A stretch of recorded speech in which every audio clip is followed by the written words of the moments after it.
Welcome to ఆదే TV. మనతో పాటు ఓయి స్టూడెంట్ మహేష్ గౌడ్ ఉన్నారు. ఆయన అడిగి తెలుసుకునే ప్రయత్నం మనం చేద్దాం.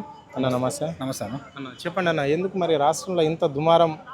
బీసీలు రెడ్డిలు వర్సెస్ అన్నట్లనే నడుస్తుంది కాంగ్రెస్ పార్టీలో.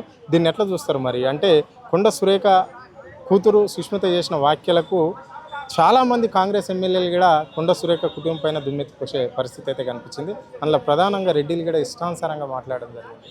రెడ్డి ఎమ్మెల్యేలు దీన్ని ఎట్లా చూస్తారు మరి? మా ఉస్మానియా యూనివర్సిటీ విద్యార్థులను కానీ, కాకతీయ కానీ, నిజాం కానీ, హెచ్యూ కానీ గ్రామాన వెళ్ళి మళ్ళీ మాకు సామాజిక తెలంగాణ కావాలని కాంగ్రెస్ తెచ్చుకున్నాం, అన్ని వర్గాలకు గౌరవం దక్కాలని ఊరూరా వెళ్ళి తల్లిదండ్రులు బద్దలాడుకొని కాంగ్రెస్ ప్రభుత్వాన్ని ఓటేసుకొని మాకు నిరుద్యోగులకి మంచి భవిష్యత్తు కావాలి, అన్ని వర్గాలకు ఆత్మగౌరవం కావాలని ఎంతో కష్టపడి శ్రమించి తెచ్చుకొని ఈ కాంగ్రెస్ ప్రభుత్వంలో ఇవాళ ఇంత ఘోరమైనటువంటి బీసీలకు మీద, బీసీ ఎమ్మెల్యేల మీద, బీసీ ప్రజానిధుల మీద, ప్రజాప్రతినిధుల మీద దాడి జరగడం అనేది చాలా బాధాకరం. వాస్తవానికి మీరు చూడాలి, గత 2 సంవత్సరాల్లో కోమరెడ్డి బ్రదర్స్ అందరూ తెలిసిందే, ఎన్నెన్నో నానా రకాల బూతులు, మాటలు, అవమానకరాల మాటలు పార్టీలు అయిందాడు కూడా పార్టీనే మర్చిపోయి ఇష్టం వచ్చినట్టుగా కాంగ్రెస్ పార్టీ సంబంధం లేని కూడా మంత్రి పదవులు పొందుతున్నారు, కాంగ్రెస్ పార్టీ సంబంధం లేని కూడా ముఖ్యమంత్రులు అయ్యారు. వాళ్ళకి మేమేంది విలువిచ్చేది? మేము ఉంటేనే కాంగ్రెస్ పార్టీ, మేమే బాసులము, మేము ఏ మూల నిలబడ్డా మేమే గెలిపిస్తాం, వాళ్ళది కాదు. ఎంతమంది ఎన్ని డబ్బులతో వస్తావో, ఎన్ని డబ్బులు తీసుకురండి, ఎంతమంది రాడి, మేము ఇచ్చినోడే గెలుస్తారని అట్లా చిటికలేసి చెప్పినోడు కూడా వాళ్ళకి షోకాజ్ నోటీస్ రావు.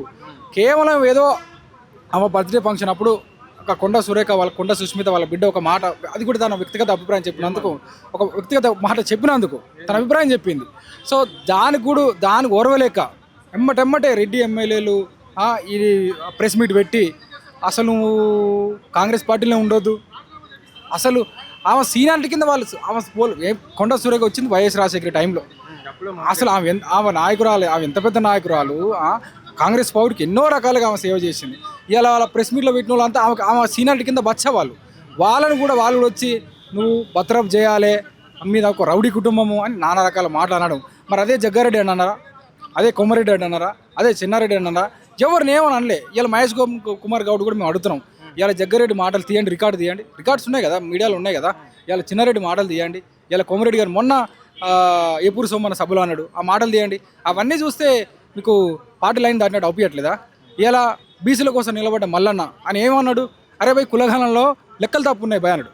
మా జనాభాలో అరే పందుల లెక్క కరెక్ట్ ఉన్నాయి, గొర్రెల లెక్క కరెక్ట్ ఉన్నాయి, బర్రెల లెక్క కరెక్ట్ ఉంది, మా బీసీల లెక్క తప్పు ఉంది భయ అన్నందుకు కూడా పార్టీ నుంచి మీరు షోకాజ్ నీటి సస్పెండ్ చేయడం జరిగింది. ఇలా ఆల్రెడీ మా కొండ సురేఖ ఎక్స్ప్లెనేషన్ ఇచ్చింది, 2 సార్లు ఇచ్చింది, అయినా కూడా మీరు నానా రకాల మాట్లాడడం చాలా బాధాకరం. త్వరలోనే మేము ఉస్మానియా యూనివర్సిటీలో కూడా ఈ యొక్క అంశం పట్ల త్వరలో రౌండ్ టేబుల్ సమావేశం పెట్టాలనుకుంటున్నాం. దాంతోపాటు కూడా గ్రాడ్యుయేట్ ఎలక్షన్స్ రాబోతున్నాయి, దాంట్లో మా బీసీల విద్యార్థుల ఓట్లు కూడా ఉన్నాయి. సో మేము కష్టపడి గ్రామ కొండ సురేఖ మంత్రి కొనసాగుతుందా, ముఖ్యమంత్రి అంటే జనాలు ఖచ్చితంగా కొనసాగుద్దన్నా. రేవంత్ రెడ్డికి అయిపోయిందన్న పని అయిపోయింది. ఇలా గ్రామాలలో విద్యార్థులలో ఎవరిని అడిగినా తెలంగాణ రాష్ట్రంలో ప్రభుత్వం ఉందంటే ఉంది, అంతే. రేవంత్ రెడ్డి చేసేది ఏం లేదు. రేవంత్ రెడ్డి వ్యక్తిగతంగా తన సొంతంగా నిర్ణయం తీసుకోలేడు, ఏదున్నా అధిష్టానమే.